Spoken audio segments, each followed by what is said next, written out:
আপনি যদি প্রশ্ন করেন এবারের ঈদে সবচেয়ে ভালো সিনেমা কোনটি, তাহলে উত্তরটা আসবে হয়তো প্রিন্স বা দম বা রাক্ষস, এরকম একটা আসতে পারে। কিন্তু আমার কাছে মনে হয় সেই সিনেমাটার নাম হচ্ছে জাজ সিটি, যেটা ভারতীয় প্রযোজনায় তৈরি হয়েছে, যার নায়ক বাংলাদেশের নায়ক আরফিন শুভ, যেটি বাংলাদেশের মুক্তিযুদ্ধ নিয়ে সিনেমাটি তৈরি করা হয়েছে।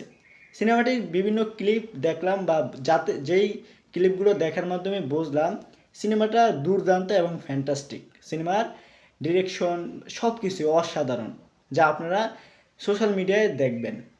সিনেমার লুক, আরফিন শুভর কথাবার্তা, স্টাইল সব কিছু একদম অসাধারণ, যা বাংলাদেশের মুক্তিযুদ্ধ নিয়ে তৈরি করা হয়েছে। যেহেতু নায়ক আরফিন শুভ, তাই তো অসাধারণই হবে মুভি। আশা করব এবারের সিনেমায় প্রিন্স এবং দম, তারপর রাক্ষসের মতো জাজ সিটিও ভালো একটা ব্যবসাবহুল সিনেমা হবে। কারণ সেটা ভারতীয়রা করলেও সিনেমাটা ছিল বাংলাদেশের মুক্তিযুদ্ধ নিয়ে। সিনেমার হিরো ছিল বাংলাদেশের নায়ক আরফিন শুভ, এবং আরও অন্যান্য অভিনয় শিল্পী ছিল বাংলাদেশের। সেক্ষেত্রে জাজ সিটিকেও ফিসিয়ে নেওয়ার কোনো কারণ নেই।